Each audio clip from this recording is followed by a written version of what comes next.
اسے اپنے ساتھ ہونے والا وہ واقعہ یاد آ گیا جسے وہ یاد نہیں کرنا چاہتا تھا۔ کتنا تکلیف دہ ہوتا ہے نا اپنے کسی جان سے بھی زیادہ پیارے شخص کو اتنی تکلیف میں دیکھنا۔ اس نے تو یہ سب اپنی آنکھوں سے دیکھا تھا تو وہ کیسے بھول سکتا تھا؟ سردی کی اس ٹھنڈی اور تاریک رات میں جبکہ سب لوگ سو چکے تھے، ہر طرف خاموشی اور تاریکی چھائی ہوئی تھی، وہ بھی خاموشی سے اپنے کمرے میں بیٹھا تھا جہاں اسے کوئی دیکھ نہیں سکتا تھا اور نہ ہی کوئی سن سکتا تھا۔ وہ اپنے آپ سے باتیں کرنے لگا، اپنے آپ کو مخاطب کر کے بولا، دیکھ لو تمہاری سسکیاں کوئی نہیں سن سکتا، نہ ہی کوئی تمہیں دیکھ سکتا ہے۔ تمہارے سینے پر کیے گئے وار جس نے تمہیں اس دنیا فانی سے بے نیاز کر دیا ہے، سوچا ہے تم نے کبھی کتنا تکلیف دہ ہوتا ہے اندر ہی اندر بغیر مرہم کے اپنے آپ کو ایک بار پھر سے دنیا کے قابل بنانا، ایک بار پھر اس بے رنگ سے چہرے پر مسکراہٹ سجانا اور لوگوں کا سامنا کرنا۔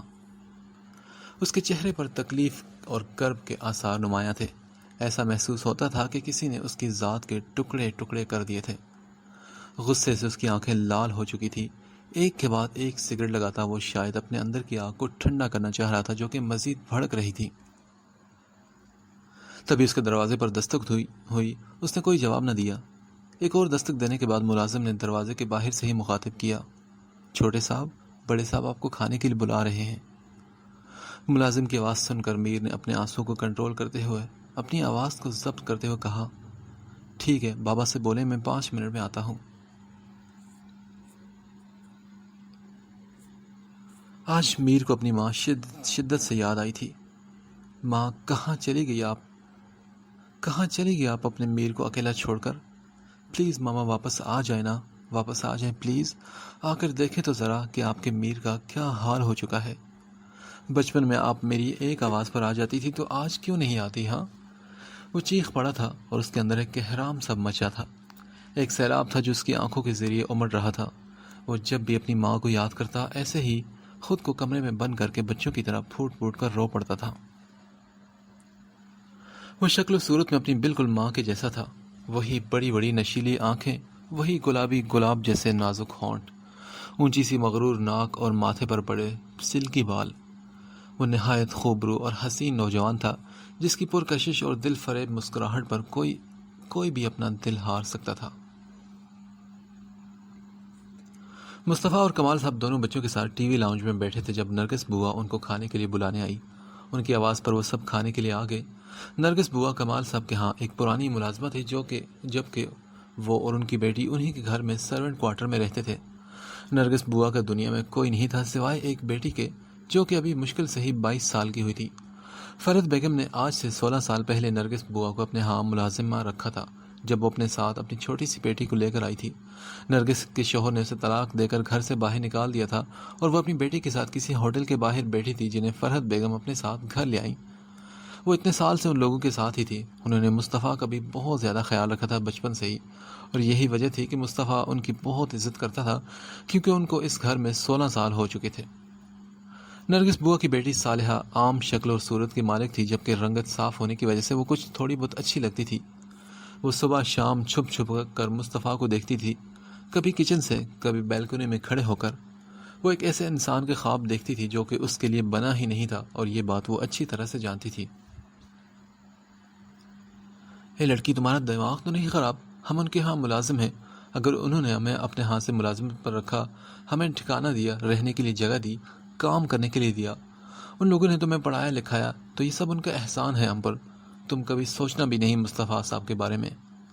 نرگس بیگم اپنی بیٹی کو سمجھا رہی تھی تو وہ بولی، مگر امی آپ بات تو کریں نا، آپ ان کی امی سے بات تو کریں ایک بار۔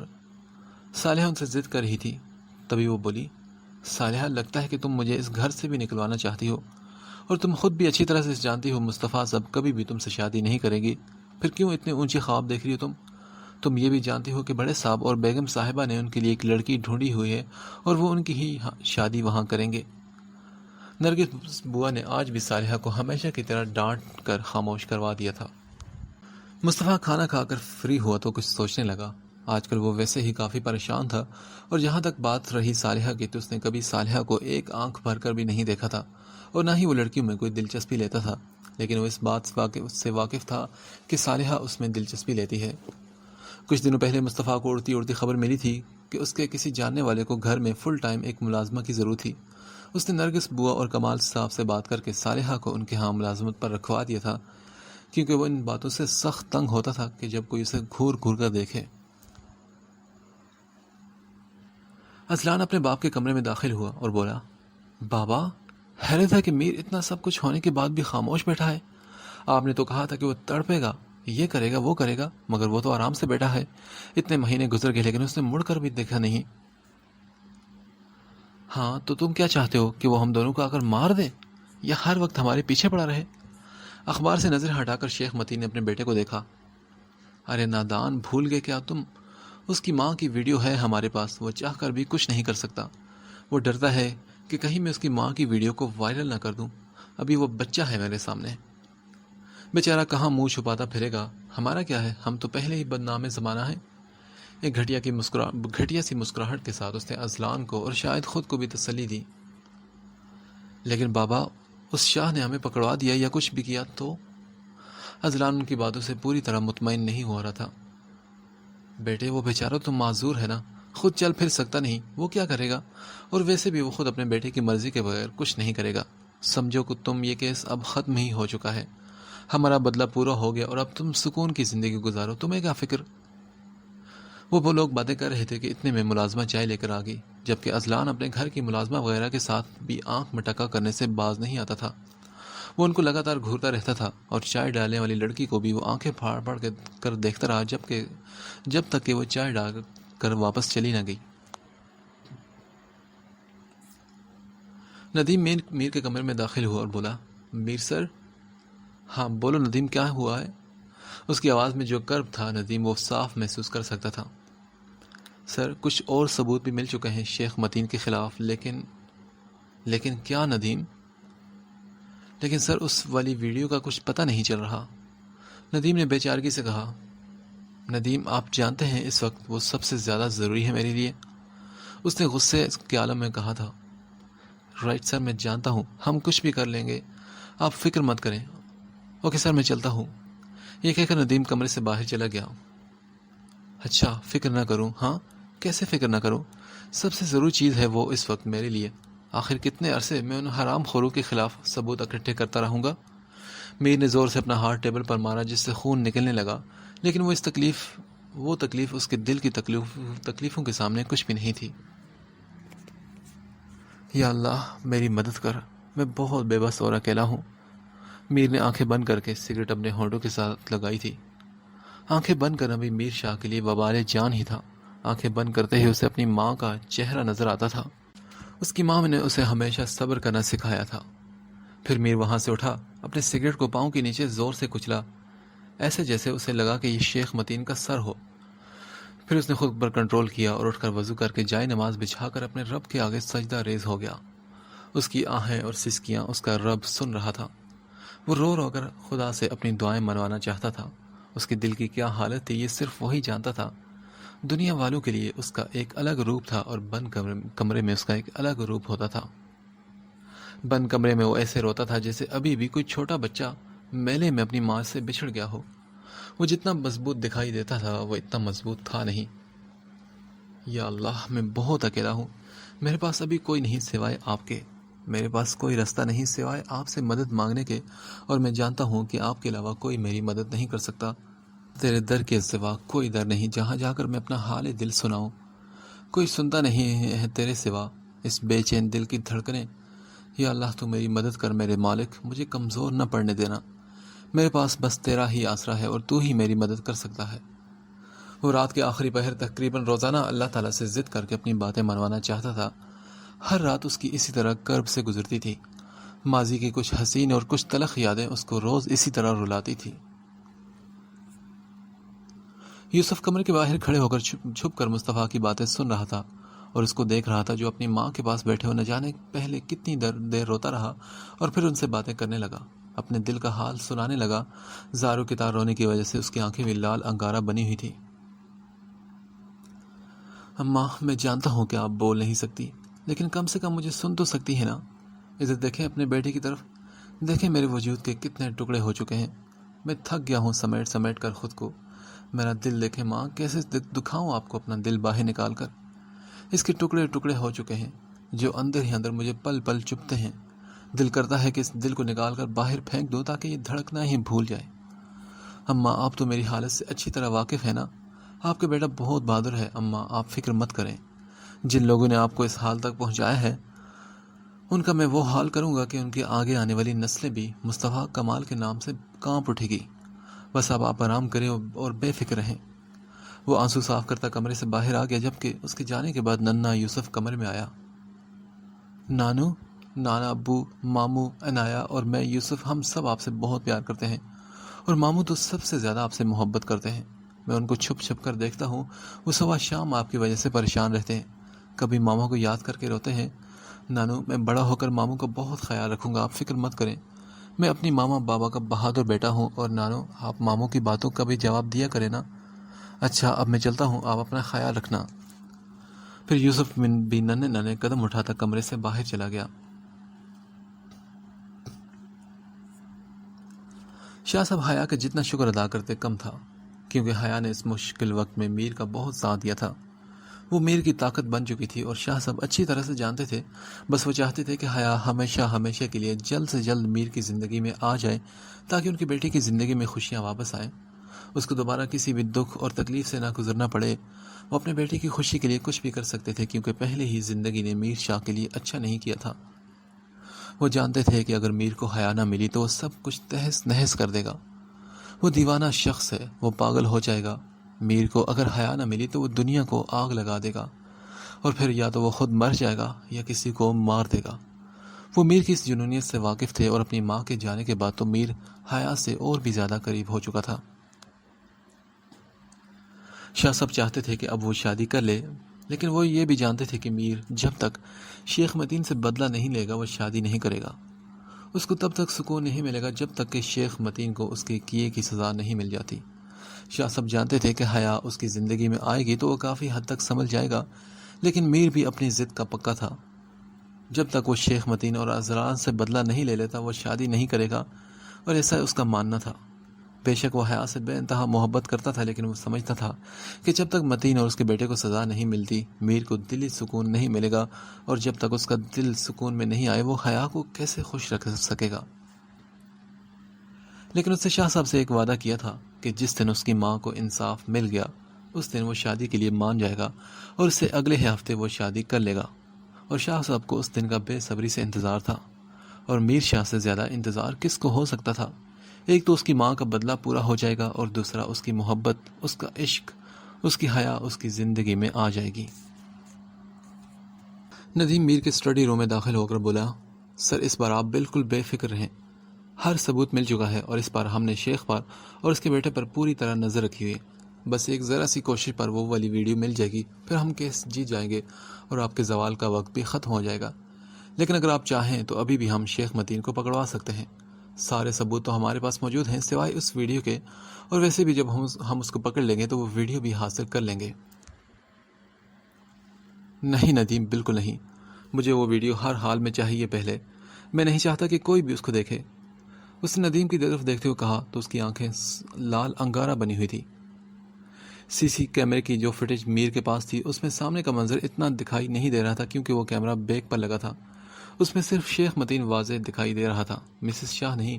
لیکن جو ویڈیو شیخ متین کے پاس تھی اس میں مسز شاہ صاف دکھائی دے رہی تھی، اور میر کو یہی بات اندر سے آگ لگاتی تھی کہ جب کوئی بھی یا شیخ متین خود اس ویڈیو کو دیکھے گا تو اس کی ماں کی بے حرمتی ہوگی۔ یہی وجہ تھی کہ میر اس ویڈیو کو حاصل کرنے کے لیے غصے سے پاگل ہوا جا رہا تھا۔ اسے ہر حال میں ویڈیو ہر حال میں چاہیے تھی۔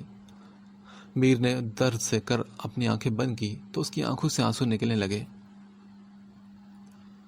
سنو ندیم، جب تک شیخ اور اس کے بیٹے کو پھانسی نہیں ملتی میرے اندر کی آگ نہیں بجھے گی، اور نہ ہی مجھے سکون ملے گا۔ اور اگر وہ مر بھی جائیں تو میرے نقصان کا ازالہ کبھی نہیں ہو سکتا، کیونکہ میرا دکھ بہت بڑا ہے ندیم، بہت بڑا۔ شاید میرے زوال کا وقت تو ختم ہو جائے، لیکن میری اذیت، میری تکلیف کبھی کم نہیں ہوگی۔ جانتے ہو ماں کہا کرتی تھی کہ میں ان کا بہادر بیٹا ہوں۔ وہ کہتی تھی کہ میر اگر تمہیں کبھی کوئی ایسا دکھ ملے جسے تم برداشت نہ کر سکو تو کربلا کے شہیدوں کو یاد کرنا۔ پھر تم اپنے نبی کی آل اولاد کو یاد کرنا کہ انہوں نے کتنے دکھ اور تکلیفیں برداشت کی، لیکن اس پر بھی اللہ کا شکر ادا کیا اور صبر کیا۔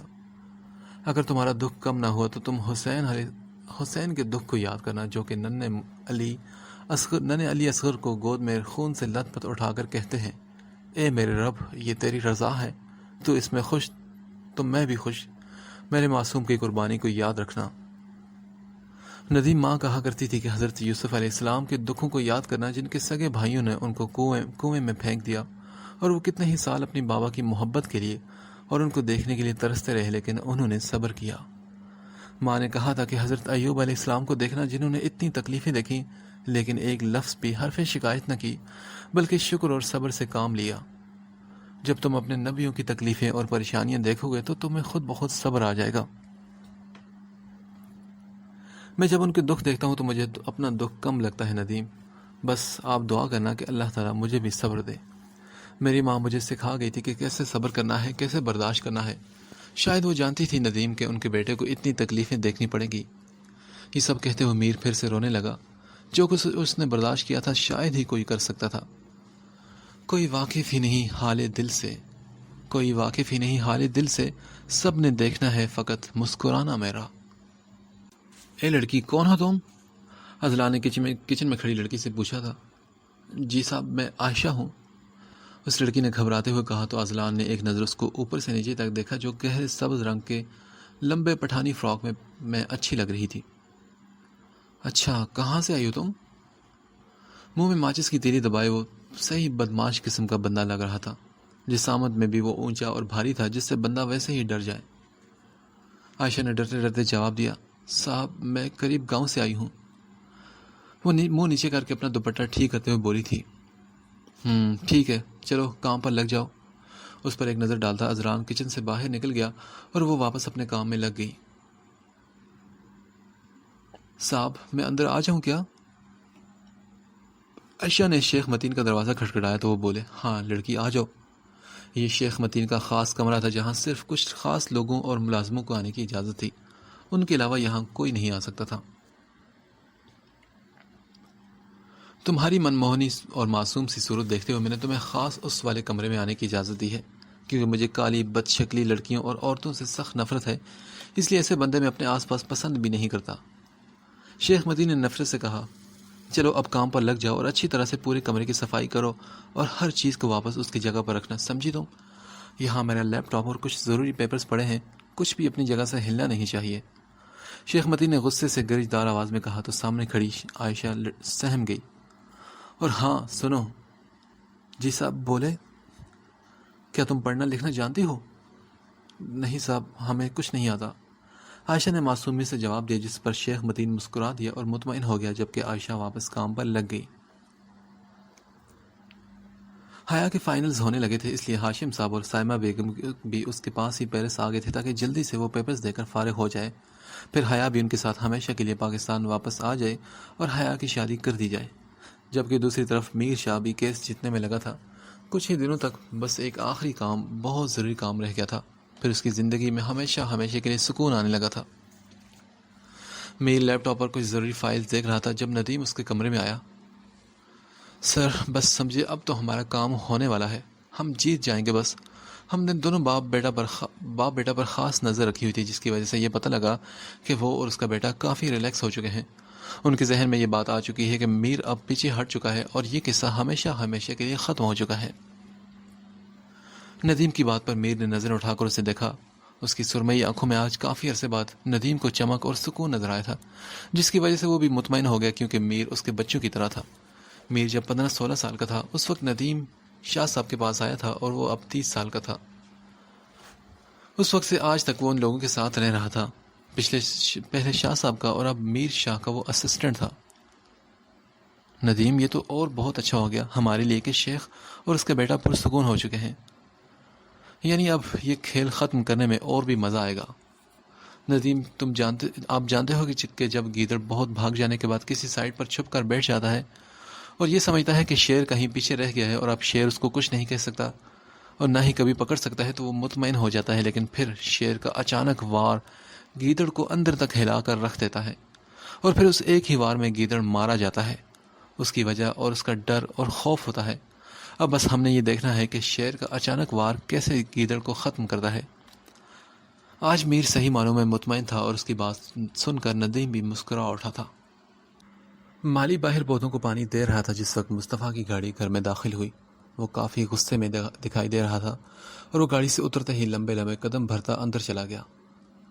کمال صاحب اس وقت سامنے لاؤنج میں بیٹھے اخبار پڑھ رہے تھے جب انہوں نے مصطفیٰ کو اندر آتے دیکھا۔ السلام علیکم بابا۔ مصطفیٰ کمال صاحب کے سامنے آ کر بیٹھا۔ وعلیکم السلام بابا کی جان، اتنے غصے میں کیوں دکھا رہے ہو تم؟ کمال صاحب نے اپنی اینک اتار کر سائیڈ پر رکھتے ہوئے کہا اور غور سے اس کے چہرے کا جائزہ لیا جو غصے کی شدت سے لال سرخ ہو رہا تھا۔ کچھ نہیں بابا، بس کچھ ضروری کام ہے جن کو کرنا ہے، میں اس وجہ سے تھوڑا سا پریشان ہوں۔ اللہ تعالیٰ میرے بیٹے کو ہر مقصد میں کامیاب کرے۔ کمال صاحب نے مصطفیٰ کے کندھے پر ہاتھ رکھ کر تھپکی دیتے ہوئے کہا جس پر مصطفیٰ نے ان کے ہاتھوں پر بوسہ دیا۔ بابا یوسف اور عنایہ کدھر ہیں؟ بیٹا وہ تو نہیں آئے، ورنہ وہ دونوں اس کی گاڑی سن کر بھاگتے ہوئے چلے آتے تھے۔ ان کو ذرا نرگس کے ساتھ باہر بھیجا ہے میں نے، پارک وغیرہ گئے ہیں، بچے ہیں گھر میں تنگ آ جاتے ہیں، اور عنایہ بھی تمہارے پاس آنے کی ضد کر رہی تھی۔ تو بابا آپ مجھے کال کر دیتے، میں فوراً پہنچ جاتا۔ بیٹا میں نے سوچا کہ تم کام میں مصروف ہوگے اس لیے میں نے تمہیں تنگ نہیں کیا۔ بابا آپ ایسا مت کیا کریں نا، جب بھی مجھے یاد کریں مجھے بتا دیا کریں، میں فوراً آپ سے ملنے آیا جایا کروں گا۔ حیا اپنے کمرے میں بیٹھی پڑ رہی تھی جب اسے اپنے لیپ ٹاپ پر ایک پرائیویٹ نمبر سے ای میل ریسیو ہوئی۔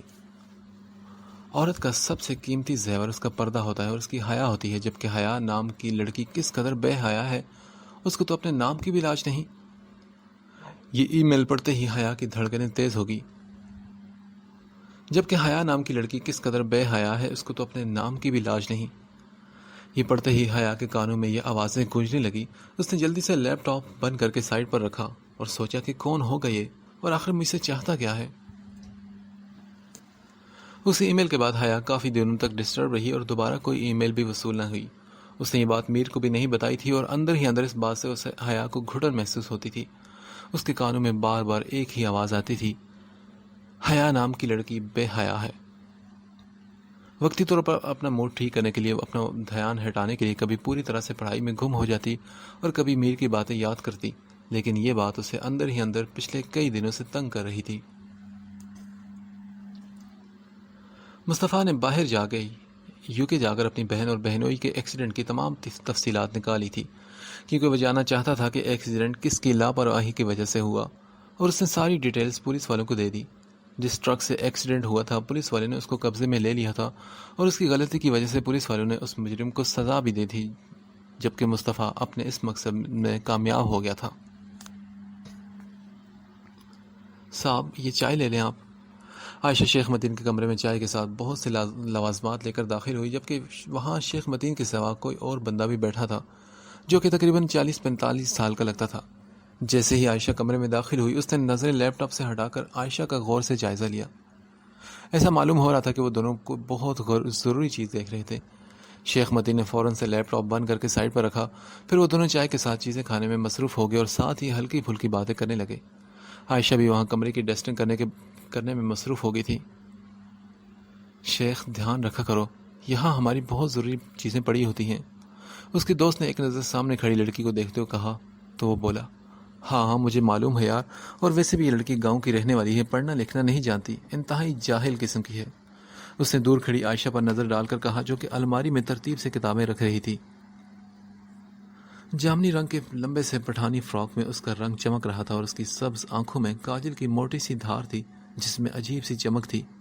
جو بھی ہے شیخ، اس دھاتن میں ایک عجیب سی کشش محسوس ہوتی ہے، اس کی سبز آنکھیں اپنی طرف مائل کرتی ہیں۔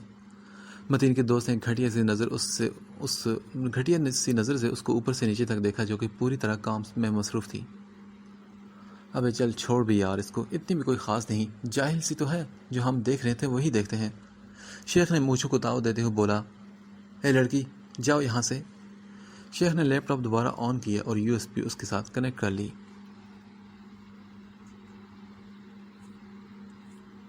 یا اللہ، اے میرے خدا، بے شک تو رحمان ہے، رحیم ہے، کرم کرنے والا ہے اور انصاف کرنے والا ہے۔ اے اللہ تعالیٰ، میں بہت شکر گزار ہوں کہ جو تم نے مجھے ہارنے نہیں دیا، میرا ساتھ دیا اور مجھے ہمت اور حوصلہ دیا، مجھے صبر دیا۔ میر کی آنکھوں میں آنسوں کا ایک سیلاب امڑ آیا تھا، کیونکہ وہ خوش تھا، بے انتہا خوش تھا۔ اس کی ماں کو انصاف ملنے والا تھا۔ میر نماز پڑھ کر نیچے آیا تو شاہ صاحب کے پاس آیا اور بولا، بابا آپ فکر مت کریں، اب سب کچھ آپ کے میر کے ہاتھ میں ہے، ہم جلد ہی جیت جائیں گے۔ میر نے اپنے باپ کو گلے سے لگاتے ہوئے کہا۔ آج میر شاہ کی آنکھوں میں خوشی کے آنسو تھے اور وہ اپنے ماں باپ کا بدلہ لینے لگا تھا۔ آج اس کے ساتھ کی جانے والی زیادتیوں کا بدلہ پورا ہونے لگا تھا۔ اس کے ہنستے بستے گھر کو آگ لگانے والا خود بھی جل کر راکھ ہونے والا تھا۔ آج میر شاہ کی سرمئی آنکھوں میں خوشی کی چمک تھی۔ بے شک اللہ تعالیٰ کو حیا والی عورتیں بہت پسند ہیں، اور ایک مسلمان لڑکی کو اس بات کا پتہ ہونا چاہیے کہ وہ اتنی عام تو نہیں کہ ہر کوئی اسے دیکھے۔ اسے دیکھنے کا حق بھی اللہ تعالیٰ نے اسی کو دیا ہے جس کو اللہ تعالیٰ تمہارے لیے چنے گا۔ اور بے شک ناپاک عورتیں ناپاک مردوں کے لیے ہیں، اور ناپاک مرد ناپاک عورتوں کے لیے، اور پاک عورتیں پاکیزہ مردوں کے لیے، اور پاک مرد پاکیزہ عورتوں کے لیے ہیں۔ اور عام تو ہر کوئی ہوتا ہے، لیکن خاص کوئی کوئی ہوتا ہے۔ میری اس بات کو اپنے پلو سے باندھ لیجیے گا مس حیا کہ آپ ایک عام لڑکی نہیں، آپ کو خاص لڑکیوں میں شامل ہونا چاہیے جو اللہ کی رضا اور خوشنودی کے لیے خود کو بدل دیتی ہیں۔ حیا کو آج پھر اسی پرائیویٹ نمبر سے ای میل موصول ہوئی تھی۔ حیا کو ہر بار اس شخص کی باتیں سوچنے پر مجبور کر دیتی تھی۔ آخر ہے کون یہ، اور اس کو مجھ سے مسئلہ کیا ہے؟ حیا پھر خود سے سوال کرنے لگی، کیا واقعی میں ایک عام سی لڑکی ہوں؟ ہاں سچ میں، مجھے تو ہر کوئی دیکھتا ہے، اوپر سے نیچے تک ہر کوئی دیکھتا ہے۔ یہ تو واقعی سچ بات ہے، اور جس کو میں اپنا ہم سفر بنانا چاہتی ہوں، اس کے علاوہ مجھے نہ جانے روز کتنے ہی لوگ دیکھتے ہیں۔ میں نے خود کبھی یہ بات کیوں نہیں سوچی؟ وہ خود سے یہ سوال کرنے لگی۔ حیا ہر بار پوچھتی تھی کہ آپ کون ہیں، مگر جواب ہمیشہ کی طرح ایک ہی ہوتا تھا کہ جلد ہی آپ کو پتہ لگ جائے گا۔ عائشہ آج معمول کے مطابق شیخ متین کے کمرے کی صفائی کر رہی تھی جب اسے شیخ متین کی الماری کا دروازہ ہلکا سا کھلا ہوا نظر آیا، جس میں اس کی ضروری چیزیں پڑی ہوتی تھی۔ ایسا لگ رہا تھا کہ شیخ متین نے جلدی سے بند کرتے ہوئے لاک صحیح سے چیک نہیں کیا تھا۔ عائشہ نے پہلے ادھر ادھر نگاہیں گھما کر دیکھا۔ جب کافی دیر تک اسے کچھ سمجھ نہ آیا، جب کافی دیر تک کوئی نہ آیا تو ڈر کے الماری کے پاس آئی اور اس کا پورا دروازہ کھول ڈالا۔ سامنے اس کو وہی لیپ ٹاپ نظر آیا جو شیخ متین استعمال کرتا تھا۔ اس کے ساتھ میں ایک USB بھی موجود تھی، جس کو وہ باہر نکال کر دیکھنے لگی۔ یہی تو وہی چیز ہے جس کو اس دن صاحب اس عجیب سی مشین کے ساتھ لگا کر کچھ دیکھ رہے تھے۔ اس نے لیپ ٹاپ کی طرف دیکھتے ہوئے کہا، اور اس نے پھر دوبارہ USB واپس اندر رکھ کر الماری لاک کر دی اور اپنے کام میں مصروف ہو گئی۔ اگلے روز حیا یونیورسٹی آئی تو آج وہ معمول سے تھوڑا مختلف نظر آ رہی تھی۔ اس نے لمبے کوٹ کے ساتھ گلے میں ایک مفلر بھی لپیٹا ہوا تھا اور میک اپ بالکل ہلکا سا کیا ہوا تھا، لیکن ہلکے سے میک اپ میں بھی اس کی خوبصورتی بہت نمایاں تھی۔ اس میں کوئی شک نہیں تھا کہ وہ اپنے بے پناہ حسن کی وجہ سے کسی کے دل کو بھی اپنے قابو میں کرنے کی صلاحیت رکھتی تھی۔ وہ ایک قاتل حسینہ تھی۔ اس کے گلے میں مفلر کرنا شاید کسی کے لیے کوئی بڑی بات نہیں ہوگی، لیکن اس کے اپنے دوست جو جانتے تھے کہ حیا کو دوپٹہ یا کوئی بھی مفلر، سکارف وغیرہ گلے میں پھندا یا گلے کا پٹا لگتا تھا، ان کے لیے حیا کا گلے میں مفلر لینا بھی بہت حیران کن تھا۔ اس کو اصل میں دوپٹے سے ہی مسئلہ تھا، اور اس کے ذہن میں یہ بات تھی کہ دوپٹہ بس مڈل کلاس اور لوئر کلاس کے لوگ کرتے ہیں۔ ان جیسے اپر کلاس کے لوگ ہائی جینٹری کے دوپٹے کرنے کو بے عزتی سمجھتے ہیں، کیونکہ وہ ہر وقت فیشن کے لحاظ سے خود کو اپ ٹو ڈیٹ رکھتے ہیں۔ یہی وجہ تھی کہ حیا کو دوپٹہ کرنا بالکل بھی پسند نہیں تھا، کیونکہ وہ جس ماحول میں بڑی ہوئی تھی وہاں دوپٹے کا کوئی رواج نہیں تھا، جبکہ سائمہ بیگم خود بھی شروع سے ہی بہت کم دوپٹہ لیا کرتی تھی۔ اب جا کر انہوں نے دوپٹہ لینا شروع کیا، لیکن گلے میں ہی بس۔ حیا کو انہوں نے بچپن سے ہی کبھی منع نہیں کیا تھا، لیکن اب کہہ دی تھی کہ بیٹا دوپٹہ کر لیا کرو، لیکن اس کو بالکل بھی پسند نہیں تھا تو وہ نہیں کرتی تھی۔ حیا، یہ ویسے آج تم نے مفلر کیسے لے لیا؟ دعا نے خاص دلچسپی سے حیا کو دیکھتے ہوئے کہا، جو شاید خود کو بہت سکون میں محسوس کر رہی تھی۔ ہاں، وہ سردی کی وجہ سے مجھے لگا کہ مجھے اس کی ضرورت ہے تو میں نے کر لیا۔ وہ چہرے کے ایکسپریشنز کو نارمل رکھتے ہوئے بولی تھی، جبکہ شیری حیا کو دیکھ کر خاصا حیران ہوا اور پھر اس نے سر جھٹک کر مسکرا دیا۔ میر نے آج حیا کو کال کی تھی۔ ہیلو، کیسے مزاج ہیں آپ کے؟ میر کی آواز میں جو خوشی تھی حیا اس کو اچھی طرح سے محسوس کر سکتی تھی۔ میں ٹھیک ہوں بالکل، آپ کیسے ہیں؟ میں تو آج بہت زیادہ خوش ہوں۔ اور ہاں سنو، میں جلد ہی بارات لے کر آؤں گا اب تمہارے گھر، کیونکہ اب وہ وقت دور نہیں میری جان، اپنی تیاری جاری رکھنا تم۔ میری کی آنکھوں سے ایک آنسو ٹوٹ کر اس کے مضبوط ہاتھ میں جذب ہوا تھا۔ دوسری طرف حیا کی دھڑکنیں بھی تیز ہونے لگی۔ کیا آپ سچ کہہ رہے ہیں؟ حیا کو اپنے کانوں پر یقین نہیں آ رہا تھا، تبھی اس نے بے یقینی کی کیفیت میں اس سے پوچھا۔ ہاں میری مانو بلی، میں سچ کہہ رہا ہوں، بالکل سچ۔ حیا تمہیں پتہ ہے ہم کیس جیتنے والے ہیں۔ اس کی بات سن کر حیا کے چہرے پر مسکراہٹ بکھر گئی اور میر شاہ کا ڈمپل بھی مزید گہرا ہوا تھا۔ بہت جلد میر شاہ حیا کے گھر بارات لے کر جانے والا تھا، لیکن اس سے پہلے حیا کے گھر والوں سے رشتے کی بات بھی تو کرنی تھی۔ حجاب صرف کپڑے کا ایک چھوٹا سا ٹکڑا نہیں ہوتا، وہ تو اللہ کی طرف سے انعام ہوتا ہے، اور اللہ کا یہ انعام جن لوگوں کو ملتا ہے وہ خوش نصیب ہوتے ہیں، اور اللہ کی طرف سے چنے گئے کچھ خاص لوگ ہوتے ہیں۔ ہر ایک کے نصیب میں کہاں ہوتا ہے یہ چھوٹا سا کپڑے کا ٹکڑا۔ آج پھر اسی پرائیویٹ نمبر سے حیا کو ایک اور میل ریسیو ہوئی تھی۔ حیا جب بھی اس بندے کی ای میل کھولتی تھی اس کے ہاتھ کانپنے لگتے تھے اور دل زور زور سے دھڑکنے لگ جاتا تھا۔ اس کے الفاظ اب بھی حیا کے کانوں میں گونج رہے تھے۔ کیا میں واقعی اللہ کے خاص لوگوں میں شامل نہیں؟ کیا واقعی مجھے یہ انعام نہیں ملا؟ کیا میں اس انعام کے قابل نہیں تھی؟ حیا خود سے سوال کرنے لگی تھی، تبھی اس نے میل کا رپلائی کیا۔ آپ کون ہیں؟ سامنے بیٹھا ہوا شخص آن لائن ہی بیٹھا تھا۔ اس کا میسج پڑھ کر اس نے جواب دیا، بندے کو عبداللہ کہتے ہیں۔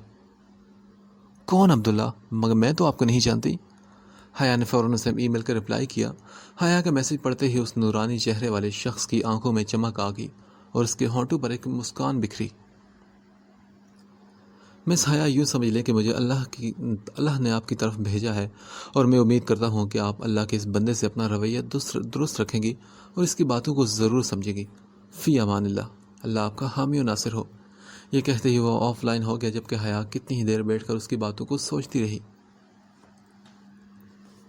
مصطفیٰ نے آج کافی عرصے بعد کمال صاحب کے کہنے پر سائمہ بیگم کو کال کی تھی۔ وہ لوگ پیرس میں تھے اس وقت۔ ان لوگوں کا ارادہ حیا کے ساتھ ہی واپس آنے کا تھا۔ السلام علیکم آنٹی، کیسی ہیں آپ؟ اس نے کال کرتے ہی سلام کیا۔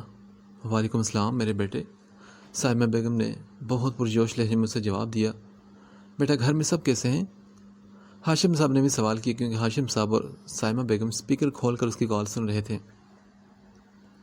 جی انکل، اللہ کا شکر ہے، الحمدللہ سب خیریت ہیں، آپ سنائیں؟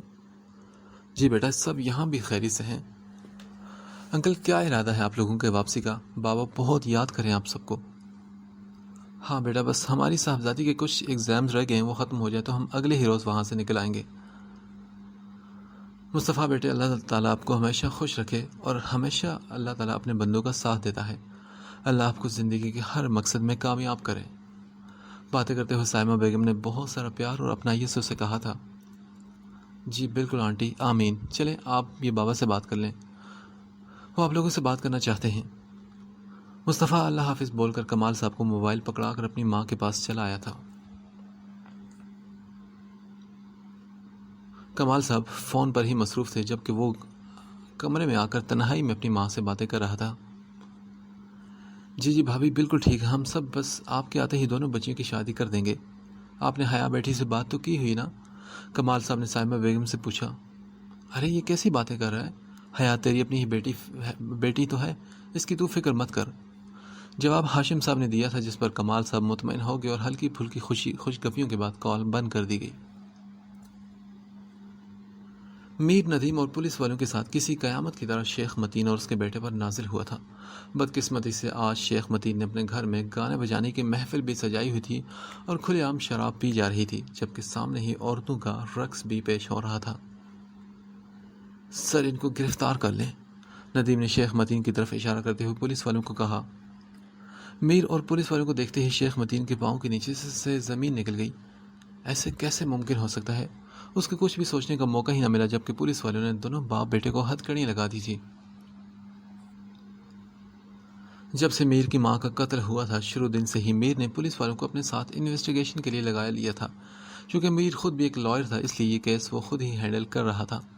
ہر ایک چھوٹے سے بڑا ثبوت میر کے پاس موجود تھا۔ میر پیرس سے ہر ثبوت اکٹھا کر کے پاکستان لایا تھا، کیونکہ شیخ متین کا مستقل ٹھکانہ پاکستان میں ہی تھا، جبکہ میر خود بھی پاکستان میں ہی رہتا تھا۔ آج متین شیخ کو اور اس کے بیٹے کو میر شاہ سے کوئی نہیں بچا سکتا تھا۔ دونوں کو گرفتار کر کے لے جایا جا چکا تھا، جبکہ اس کے گھر میں ایک دم سے شور ہی مچ گیا تھا۔ سبھی لوگ حیران پریشان تھے کہ یہ اچانک ہوا کیا۔ دونوں باپ بیٹا پولیس اسٹیشن میں آگے پہنچ چکے تھے، لیکن شیخ متین کے گھٹیا دماغ میں ابھی بھی وہ USB گھوم رہی تھی۔ اس کے ذہن میں یہ تھا کہ چلو بے شک میں پکڑا گیا ہوں، لیکن میر سے برداشت نہیں ہوگی اپنی ماں کی بے حرمتی۔ جب وہ ویڈیو پولیس والوں کو دکھائی جائے گی، ویسے تو زیادتی کا اور قتل کا ہر ثبوت پولیس والوں کے پاس تھا، جس میں شیخ متین کا چہرہ صاف واضح دکھائی دے رہا تھا۔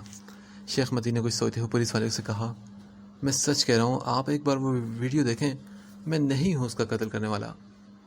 وہ اتنے یقین سے کہہ رہا تھا کہ اس کے کہنے پر وہ ویڈیو پولیس والوں نے شیخ متین کے گھر سے منگوا لی۔ سر یہ لیں، یہ رہی وہ ویڈیو جس کی شیخ صاحب بات کر رہے ہیں۔ پولیس کے بندے نے بڑے آفیسر کو USB دیتے ہوئے کہا۔ اس وقت کمرے میں شیخ متین، اذلان، ندیم، میر اور 3-4 پولیس والے تھے۔ جب USB لیپ ٹاپ سے کنیکٹ کی گئی تو شیخ متین بڑے اطمینان سے گھٹیا سی مسکراہٹ لیے سامنے چلنے والی ویڈیو کے انتظار میں تھا، جبکہ میر شاہ کی آنکھوں میں خون اتر آیا تھا اور اس کی ماتھے کی رگیں تنج گئی تھی۔ جیسے ہی ویڈیو شروع ہوئی تو میر کی آنکھیں خون ٹپکانے لگی۔ اپنے ہاتھوں کی مٹھیاں اس نے مضبوطی سے بند کی تھی، جبکہ ویڈیو دیکھ کر وہاں کھڑے لوگوں کے پاؤں کے نیچے سے زمین نکل گئی تھی۔ حیا کے پہننے اور اوڑھنے میں روز بروز بدلاؤ آتا جا رہا تھا۔ سائمہ بیگم اور ہاشم صاحب کے علاوہ اس کے یونیورسٹی فیلوز بھی یہ بات نوٹ کر رہے تھے۔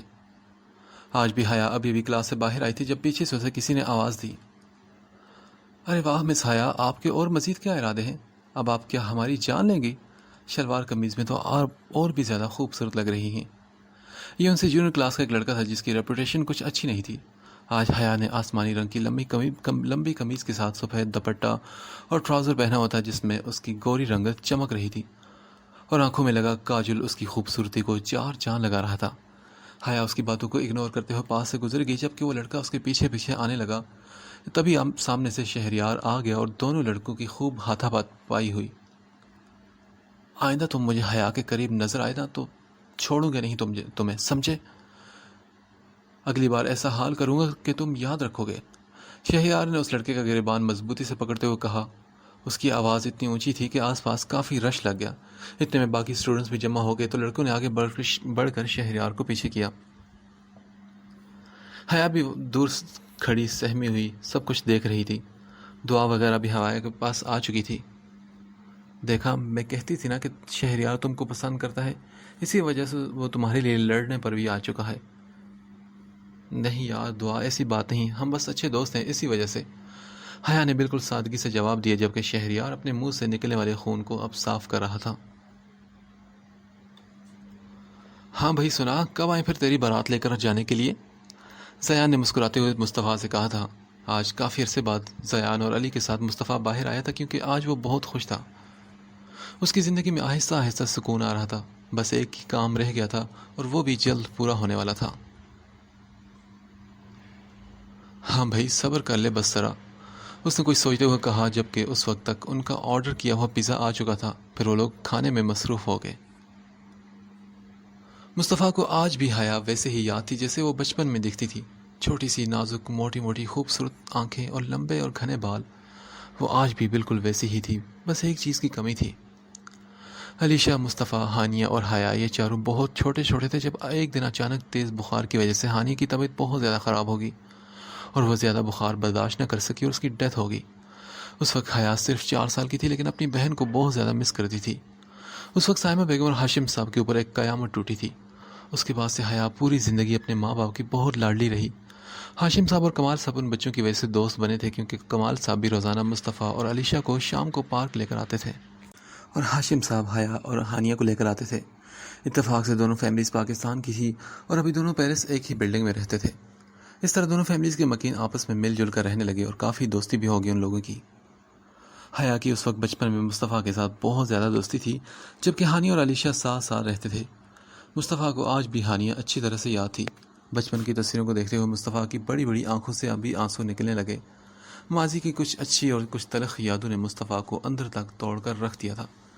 کمال صاحب نے اپنی دوستی ہاشم صاحب سے برقرار رکھنے کے لیے مصطفیٰ اور حیا کا رشتہ بچپن میں ہی کر دیا تھا۔ حیا اس بات سے لا علم تھی، جبکہ مصطفیٰ جانتا تھا، لیکن کچھ وجوہات کی بنا پر وہ شادی کے لیے راضی نہیں ہوتا تھا۔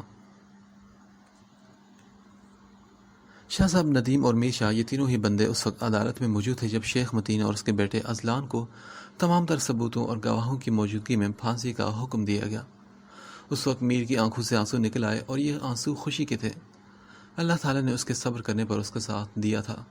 بے شک اس کا دکھ بہت بڑا تھا، لیکن اس کو انصاف تو ملنے لگا تھا نا۔ میر کو دور کہیں سے اپنی اماں کی آواز سنائی دی، میرے بچے، اللہ کی لاٹھی بے شک بے آواز ہوتی ہے، لیکن جب پڑتی ہے نا تو اچھے اچھوں کو سیدھا کر دیتی ہے۔ عدالت نے تمام تر ثبوتوں اور گواہوں کی موجودگی میں یہ فیصلہ کیا کہ شیخ متین اور ان کے صاحبزادے اذلان شیخ کو کل بروز اتوار پھانسی دی جائے۔ شیخ متین اور اس کے بیٹے کو لے جایا جا چکا تھا اور آج شاہ میر کی زندگی کا بہت بڑا دن تھا۔ وہ ہمیشہ کی طرح یہ کیس بھی جیت چکا تھا۔ کل اس کی ماں کا بدلہ پورا ہونے جا رہا تھا۔ اس کے ساتھ کیے گئے ان گنت دکھوں کا ازالہ بھی ہونے لگا تھا، لیکن اس سے پہلے آخری بار میر نے شیخ متین کو بتانا تھا کہ تکلیف اور اذیت ہوتی کیا ہے۔ آج حیا کا آخری پیپر تھا اور آج اس نے واقعی سب کو حیران کر دیا تھا۔ سب سے پہلے تو سائمہ بیگم اور ہاشم صاحب اس کو دیکھ کر حیران ہوئے تھے۔ دونوں میاں بیوی سیڑھیاں اترتی حیا کو حیران ہو کر دیکھ رہے تھے۔ لمبا سا سیاہ کوٹ جو کہ تقریباً پاؤں تک آتا تھا اور اس کے ساتھ ہی سیاہ کلر کی نفیس سا سکارف کی وہ پرستان کی کوئی پری یا شہزادی لگ رہی تھی۔ سیاہ رنگ کا سکارف اس کے چہرے پر بہت خوبصورت لگ رہا تھا۔ ایسے لگ رہا تھا جیسے 14ویں کا چاند زمین پر اتر آیا ہو۔ سائمہ بیگم نے دل ہی دل میں ماشاءاللہ بولا۔ ان لوگوں نے پہلی بار حیا کو اس ڈریس میں دیکھا تھا۔ دونوں میاں بیوی اس میں یہ مثبت تبدیلی دیکھ کر حیران ہونے کے ساتھ خوش بھی تھے۔ انہوں نے حیا سے کوئی سوال جواب نہیں کیا کیونکہ انہوں نے حیا کو کبھی بھی کسی چیز کے لیے روکا نہیں تھا۔ دونوں کے ماتھے پر بوسہ دیتے ہوئے حیا گھر سے یونیورسٹی کی طرف نکل گئی، جبکہ سائمہ بیگم پیکنگ میں مصروف تھی۔ اب ان لوگوں کے پاکستان جانے کا وقت بھی آ چکا تھا۔ حیا جیسے ہی یونیورسٹی میں داخل ہوئی تو سبھی اس کو دیکھ کر حیران ہوئے، اور اگر ان میں سے کوئی سب سے زیادہ حیران تھا تو وہ شہریار تھا۔ حیا کو دیکھتے ہی اس کا منہ کھلے کا کھلا رہ گیا۔ وہ واقعی حیا کو دیکھ کر حیران رہ گیا اور پھر مسکرا دیا تھا۔ باقی دوستوں نے بھی حیا سے بہت سے سوال جواب کیے، جبکہ کچھ لوگوں نے حیرانگی کا مظاہرہ کیا اور کچھ لوگوں نے تنقید کی، لیکن حیا نے کسی کی پرواہ نہیں کی۔ اسے بس مسٹر عبداللہ کی ایک بات یاد آئی کہ حیا، آپ ایک عام لڑکی نہیں، آپ خاص لڑکی ہیں، اور حجاب بھی خاص لوگوں کو اللہ کی طرف سے انعام ہوتا ہے۔ حیا اب اپنے اس فیصلے پر بہت زیادہ مطمئن تھی۔ پھر وہ پیپر دے کر واپس آ گئی اور اس وقت اپنے کمرے میں لیٹی ہوئی تھی جب میر کی کال آئی۔ ہمیشہ ہی اس کی گھمبیر اور رعبدار خوبصورت آواز سن کر حیا کی دھڑکنیں تیز ہو جاتی تھی۔ حیا میری جان، کیا تمہیں پتہ ہے کہ ہم کیس جیت گئے؟ میں نے کہا تھا نا کہ ہم بہت جلد یہ کیس جیت جائیں گے۔ دیکھا، ہم جیت گئے حیا، ہم جیت گئے۔ آج میر کی آواز میں جو خوشی اور سکون تھا اس نے حیا کو اندر تک شاد کر دیا تھا۔ زندگی کتنے عرصے بعد آج پرسکون ہوئی تھی۔ حیا، اب بس وقت آ چکا ہے ہم دونوں کے ایک ہونے کا۔ دونوں کی آنکھوں سے خوشی کے آنسو نکل رہے تھے اور دونوں طرف خاموشی تھی۔ کچھ بولو نا میری لڑاکی بلی۔ میر آج بے حد خوش تھا اور نہ جانے کتنے ہی دنوں بعد اس نے حیا کو لڑاکی بلی کہہ کر پکارا تھا۔ ہاں میر، مجھے یقین تھا کہ ہم جیت جائیں گے۔ اللہ تعالیٰ اپنے بندوں کی تڑپ کو کبھی بھی ضائع نہیں کرتا۔ بالکل جانے میر، اب بتاؤ کہ کب آ رہے ہو آپ لوگ؟ میر نے محبت سے اسے پوچھا تو وہ بولی، ہاں جی، بس ہم پرسوں آ رہے ہیں پاکستان۔ اچھا حیا، تم نے بات تو کر لی تھی نا انکل آنٹی سے میرے بارے میں؟ میر نے فکر مندی سے سوال کیا، اور بس یہی ایک تو خوف تھا حیا کے دل میں کہ اس نے ابھی تک اپنے ماما بابا سے بات نہیں کی تھی میر کے متعلق۔ یہ ایک بات ہی تو اسے پریشان کرتی تھی، اور دوسری طرف سائمہ بیگم اور ہاشم صاحب حیا کی شادیوں کی تیاریوں میں مصروف تھے اور حیا اس بات سے بھی لا علم تھی۔ تبھی وہ ڈرتے ڈرتے بولی، ہاں جی میر، آپ فکر مت کریں، وہ مان جائیں گے۔ حیا اب مشکل اتنا ہی کہہ سکی اور پھر ایک ضروری کام کا بول کر حیا نے فوراً کال بند کر دی۔